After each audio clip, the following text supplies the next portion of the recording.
Hi guys, good afternoon. So, ito nga aking first vlog in the US. So, bali, dumating kami dito ng last July 12, 2026. Ang topic for today ng aking vlog is yung comparison of being a RN in the Middle East and RN in the US. Again guys, ito ay ang own or based lang sa aking own experience. So, disclaimer lang. So, ito lang ay ang aking experience from being an RN in the Middle East and RN dito for just a month. Let's go. Let's go on the topic now. So, first, work schedule. Ang work schedule mo doon ay sa isang week, sometimes ay 4 times, 4 days, and then off. And then, minsan naman, pag talagang no choice at wala talagang makuwang staff, so, na-experience ko yung guys na 8 days straight kang naka-duty. So, hindi lang yung isang month. Maraming months yun sa aking pag-work sa Middle East. Medyo mabigat kasi nga yung work load mo and yung schedule mo napaka tight. So minsan yung kaisa-isang off mo, so hindi ka na makakalabas para mag unwind, so itutulog mo na lang. So the next day duty ka na naman. So, ganun yung works experience ko sa Middle East. Routine na yun. Mga ilang years na din yun. Ganun, routine. So, parang sanay na din yung katawan ko. Comparing dito, so, based sa aking experience, in a week, 36 hours ka lang mag-duty and pwede kang mag-exceed ng up to 40 hours lang. Yun, pagbago ka. And then, based din sa mga nakausap kong mga matagal na sa floor, kung saan ako nag-work, yun, maximum talaga yun. 40 hours in a week. Yun na yung max. And pwede kang mag-exceed nun kapag kailangan talagang mong mag-duty pag kulang sa staffing. And sa na-experience ko naman nung last week na medyo madami kaming naka-duty, so yung iba napu-pull out and napupunta sa ibang floor para mag-duty kasi nga kulang sila ng tao. So yun, pwede yun. Next is yung pagkakaroon ng off per month. So sa Middle East, yung pinaka maganda ng off mo is magkaroon ka ng 7 days off. 7 days off, masaya na kami nun nung magkaroon ka ng 7 days off. Yung 7 days or 8 days off, masaya na nun kasi at least marami kang magagawa sa off mo kapag ganung araw ang off. Pero minsan, yun nga, most of the time kasi kulang din talaga yung aming nurses dun sa floor ko dati. So talagang very tight lang yung aming off. So 5 or 4, yun na yung pinaka max. Pero okay naman yun. Sanay kasi ilang years din na kami ganun. So next topic is about working environment. So ano ba?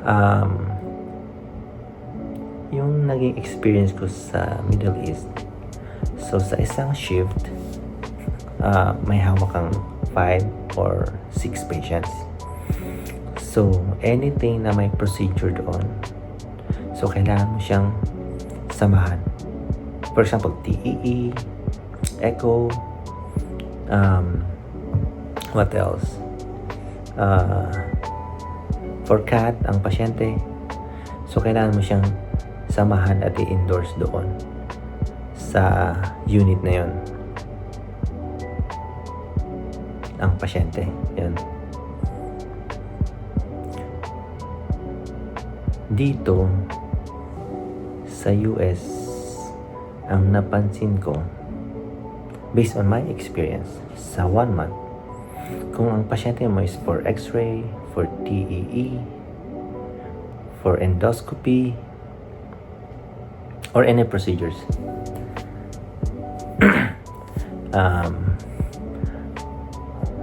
mag-a-appear siya sa system na may plan for any surgery or endoscopy or heart catheterization. Mag-a-appear siya sa system mo. So, kasi ikaw yung allocated, so nasa system mo siya kung kailan siya kukunin. So, ang gagawin na lang, for example, may 4 echo kang pasyente. Dito, nasa workspace mo na yun, makikita na mayroon siyang plan for echo. So, before yung patient bumaba sa echo, ang process dito, tatawag yung echo tech regarding sa patient mo. So, mag-hand over kayo through phone. Yun ang napansin ko. So, tatawag sila muna before nila kunin yung pasyente sa unit mo. So, for example, yung patient 1 mo may plan for echo. So, parang 15 minutes bago yung time na schedule niya, tatawag sa'yo yung unit, cardiac center, na tatanungin yung about sa patient mo, endorse.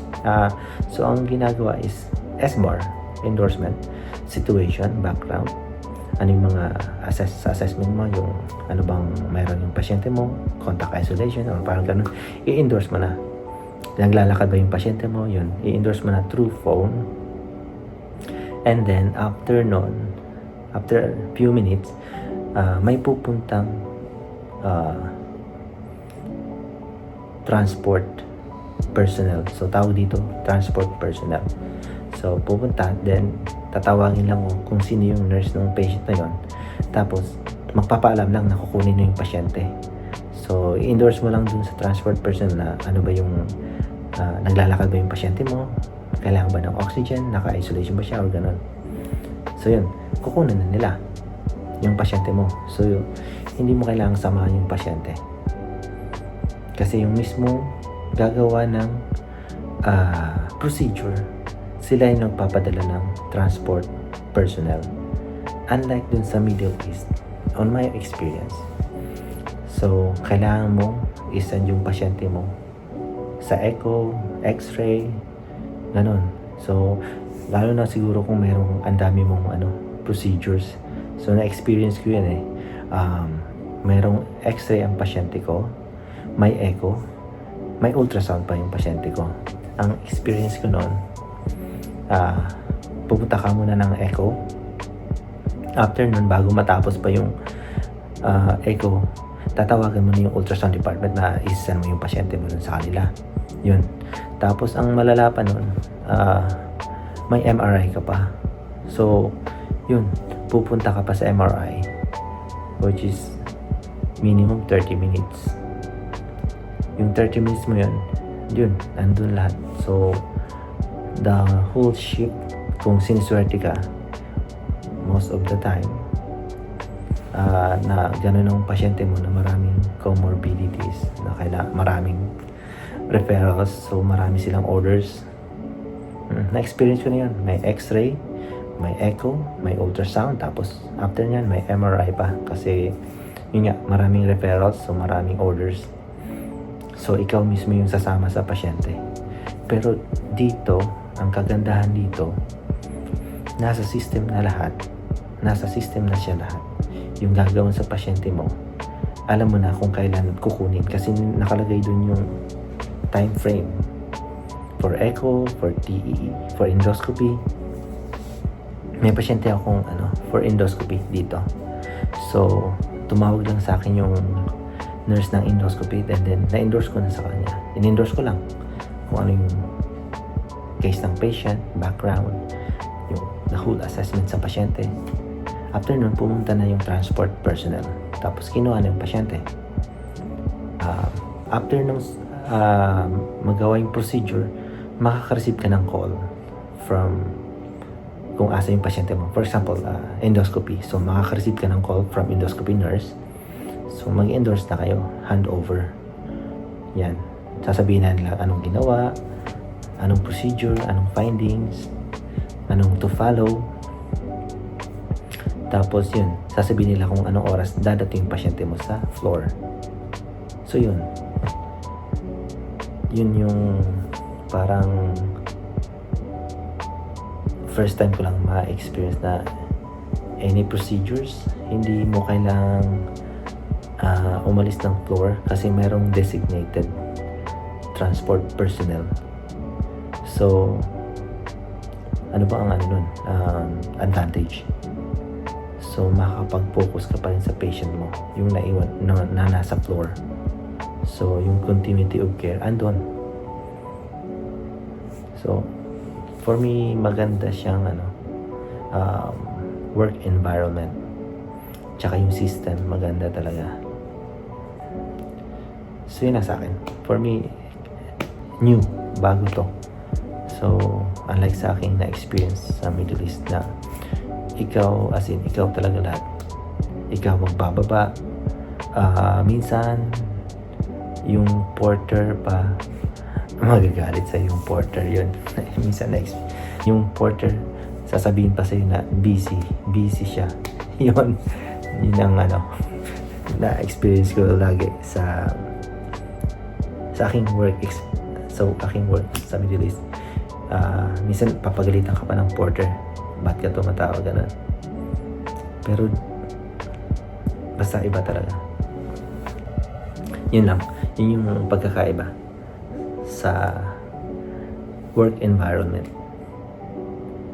based on my experience dito sa US. So next topic naman natin is yung requesting off. So based naman to dito sa experience ko, nung una kong yung first day ko sa floor, so kinausap ako ng aking supervisor kung ano pa ang preferred off mo and anong preferred work mo na days. Supervisor, anong work schedule ang gusto mo? Yun. Dito yan. Sa Middle East naman, wala, hindi ka talaga makakapili kasi topic ay regarding sa work schedule. So for example, sa Middle East,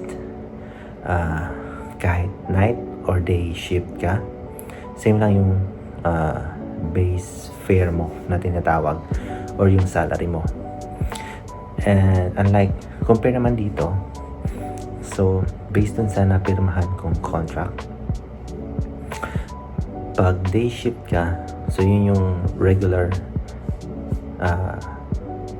salary mo ang makukuha mo every 2 weeks.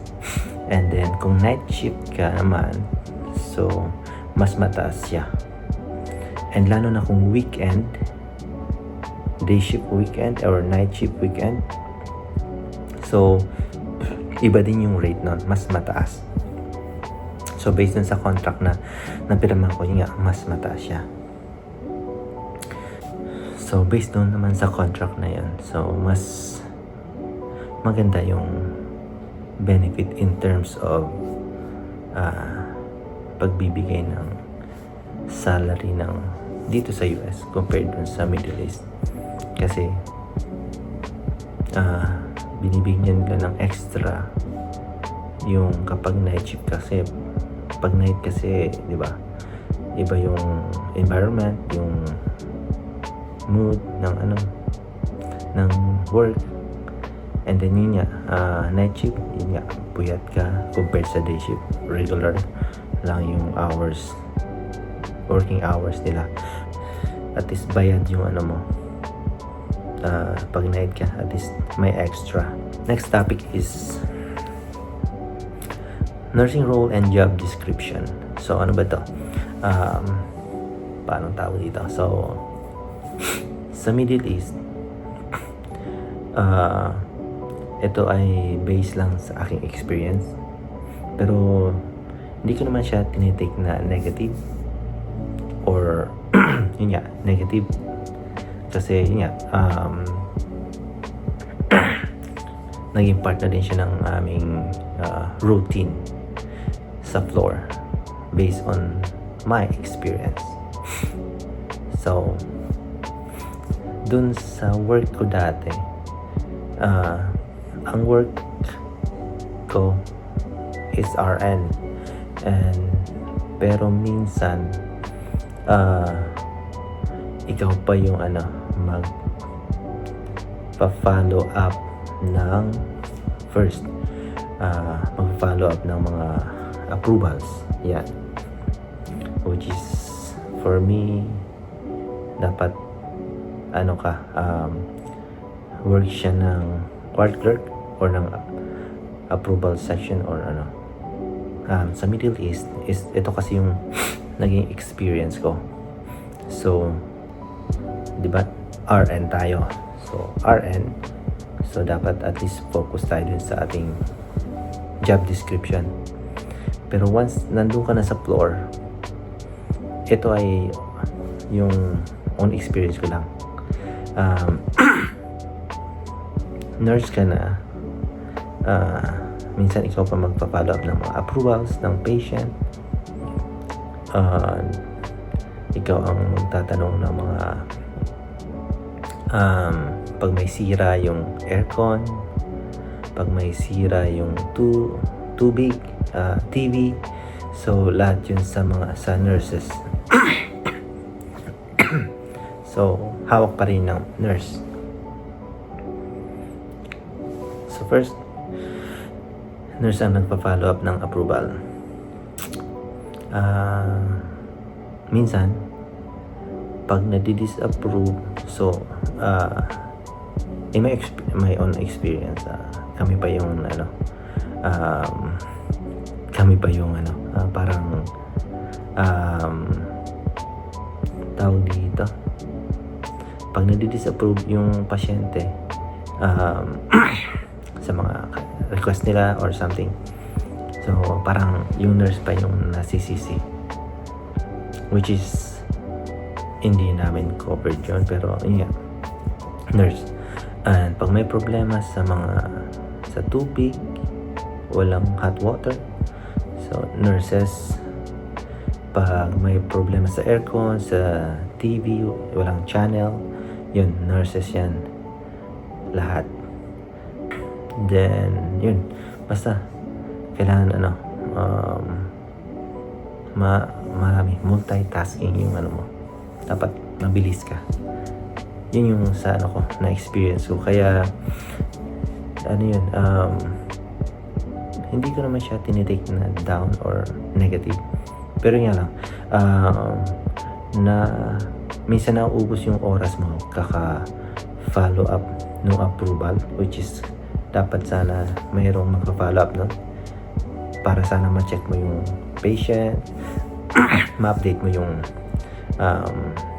medical records nila, tapos yung mga kailangan mo i-follow up na mas importante, which is yung kanilang gamot, pag-stay sa pag-assess ng patient, re-assess ng patient sa shift mo, pag-carry out ng mga doctor's order, ng mga procedures.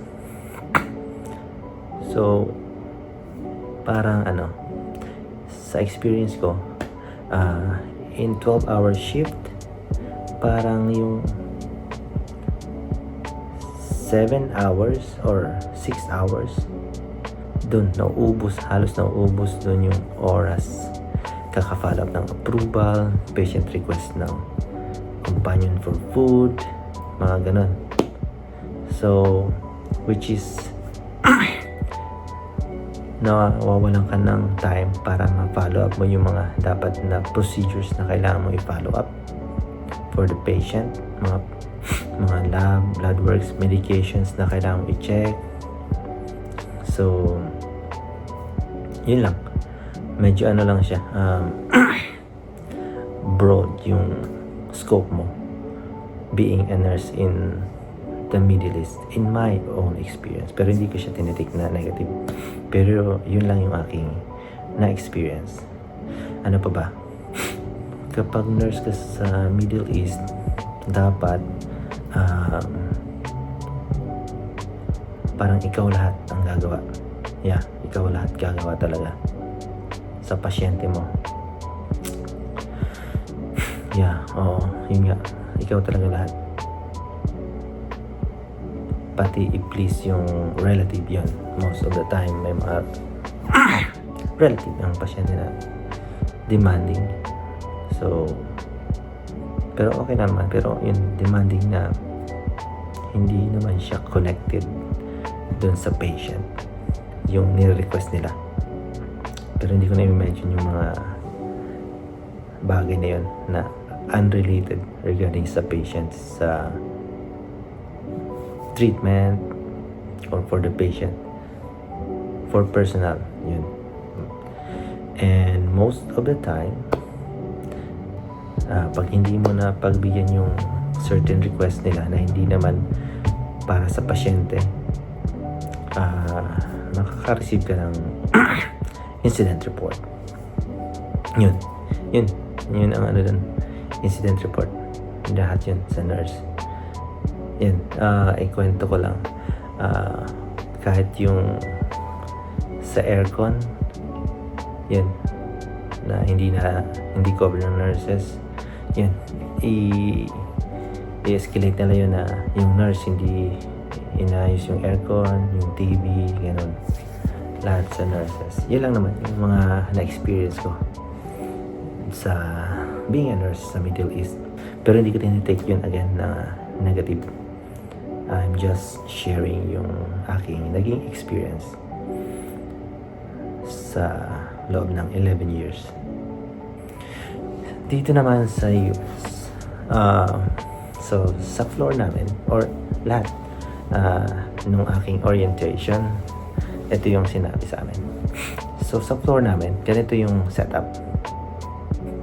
May isang charge, tapos ano ba, 5 nurses, may 5 nurses na naka-duty, and then may 2 CNA na naka-duty.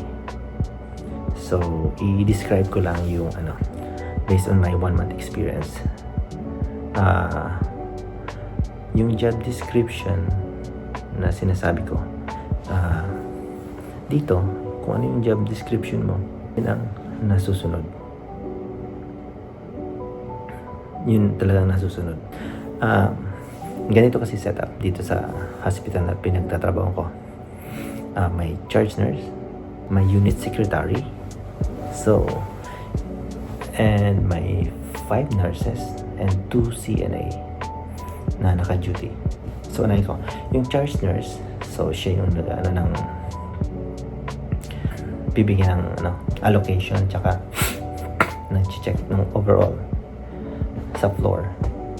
Tapos yung 5 nurses na yun, may allocation sila na mga patient. And then, may 2 CNA, so allocated din sila sa kanilang mga patients. And may unit secretary.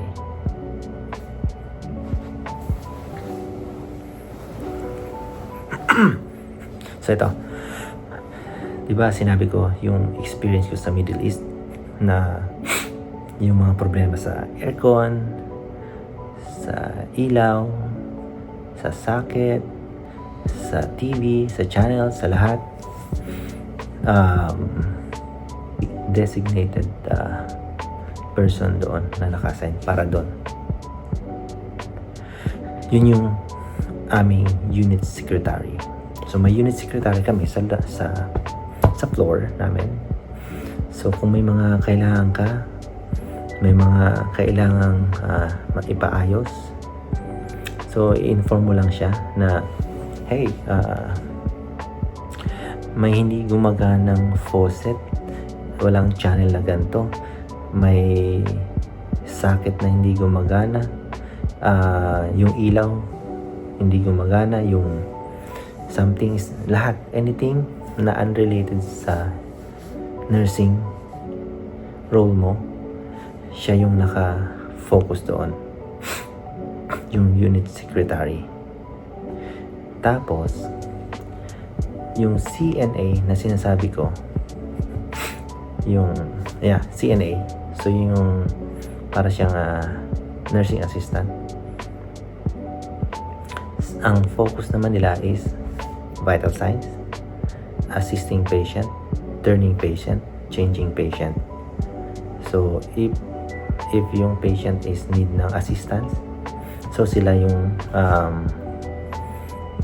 mag-attend ng call. Lahat ng calls na unrelated sa nursing, or lahat ng calls na mga simple calls na kaya nilang, na naka-allocate sa kanila, like vital signs, assisting patient from bed to chair, chair to bed, turning, changing linen and diapers, mga ganon. So sila yung toka doon. Yung sa nurses naman, so ikaw yung role mo is to assess the patient, so give medications, follow the doctor's orders, and any procedures na kailangan sa pasyente mo. So lahat ng kailangan, laboratories, mga preparation, antibiotics, IV fluids, lahat yun. So covered mo yun as a nurse. So yun lang yung scope mo. Pero it doesn't mean na hindi mo kailangan tumulong. So for example, tapos ka na sa mga due meds mo, na-assess mo na yung pasyente mo, and then yun nga, kailangan ng tulong, pwede mong tulungan yung NA or yung co-nurses mo. So yun yung napansin ko dito sa aking floor. So yung respect, tapos yung teamwork na andun. Kaya kahit yung medyo busy, parang magaan na lang din yung work, kasi nga yun, may teamwork, tsaka yung proper delegation ng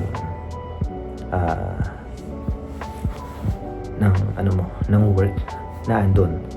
So yung charge, siya yung nag-oversee ng buong floor, and then yung unit secretary, siya yung nakapokus dun sa mga non-medical or mga kailangan ng mga ipaayos or kailangan tawagan. Yan, siya ang aasikaso nun. Kaya yun ang maganda, yung sistema nila dito maganda. So parang yung setup nila ay talagang yung teamwork na andon, tsaka yung proper delegation na andon. So yun lang ang comparison ko sa aking work sa Middle East tsaka dito, na yun nga, mas focus ka dito sa job description mo or sa primary role mo. And if ever tapos mo na yun, yung mga kailangan mong tapusin, pwede ka nang tumulong. As long as tapos mo na yung kailangan mong i-carry out sa certain shift mo. So pwede kang tumulong, yun. So it doesn't mean na nurse ka, yun nga. Pero yun nga lang, may at least may proper delegation ng work talaga dito. Next is situation naman to kung just in case na magkaroon ka ng sakit. So, call in sick situation. So, for example, sa Middle East, kapag ito lang based sa aking nakita or na-experience, hindi naman first hand, yung na-experience ko lang sa mga kasamahan ko and my sa floor namin. So kapag may sakit ka sa Middle East, kapag may sakit ka, kailangan mong pumunta ng ER at magpagawa ng report para maging valid yung sick leave mo. So, ang downside naman nun, instead na makapagpahinga ka, kailangan pumunta ng hospital para magpatunay. So yun, so kailangan mong pumunta ng hospital, ER na accredited ng hospital nyo or doon mismo sa hospital nyo na pinagtatrabahoan mo. Kailangan mo pumunta doon. Kailangan mo pumunta doon para kumuha ng medical report na may sakit ka nga talaga. Unlike dito, so ito ay during my orientation sa floor na sabi ng aking supervisor,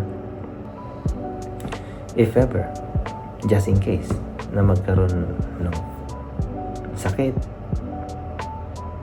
ang gagawin mo lang, itatawag mo lang sa kanila, sa charge or sa supervisor mo na hindi ka makapasok today, pero dapat ahead of time.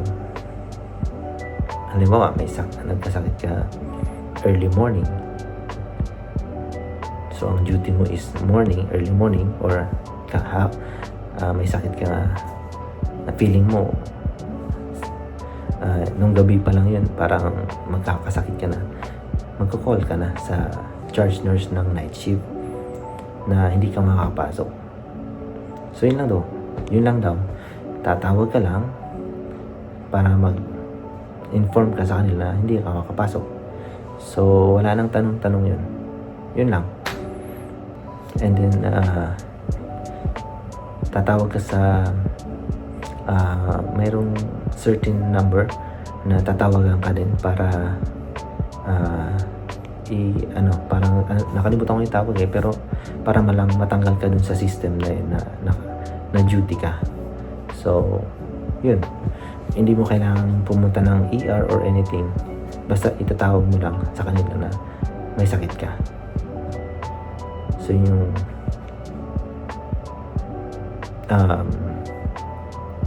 kagandahan naman nun. So yun, kapag ganun, so parang i-deduct na lang nila yun sa yung sa sick leave or PTO. Minsan yun ang git. So yun guys, yun lang yung experience ko in 1 month here in US, na nakita ko yung kaibahan ng experience ko as a RN in the Middle East and then RN dito sa USA. Yung kinumpare ko lang. Again, ito ay based sa aking experience and hindi ko naman siya tinitake na yung experience ko sa Middle East. Hindi ko siya tinitake na negative. Ito ay kino-compare ko lang. So at least para naman sa mga papuntang US or may balak pumuntang US na may idea kayo yung pagkakaiba ng nursing or pagkakaiba ng pagiging USRN sa pagiging RN sa ibang bansa, sa Middle East or sa ibang bansa. So yun guys, so I hope makatulong to sa inyo para naman meron kayong insight para meron kayong idea kung ano ba yung pupuntahan yung work dito as a nurse, and paano yung work environment dito sa floor sa hospital, and yun nga, yung paano yung workflow. Yun, na-explain ko naman kanina yung workflow and yung responsibility mo as a nurse. So yun guys, so ito ay based lang sa aking experience dito sa US, and yun lang, gumawa lang ako ng video to para i-compare ko lang yung naging experience ko as a nurse in the Middle East and as a nurse here in the US. So ito ay comparison lang. Again, hindi ako hindi ko tinitake na negative lahat yung mga naging experience ko sa Middle East. It's just a comparison ng work experience ko. So yun lang, kino-compare ko lang siya, pero hindi ko siya tinitake na negative or disadvantage ba yung naging experience ko sa Middle East, which is thankful ako sa aking mga naging experience sa Middle East, kasi nga yun, naka-help din talaga yung experience na yun sa pag-adjust ko dito sa bago kong work dito sa US as a nurse. So yun guys, sana makatulong tong video na to sa inyo. So please like and subscribe para naman updated kayo sa mga next video na gagawin ko. So again, thank you for giving time to my video. And kung may mga gusto ko yung topic, i-message nyo lang ako para magawa ko ng video. So again guys, see you on my next video. Bye! Ciao!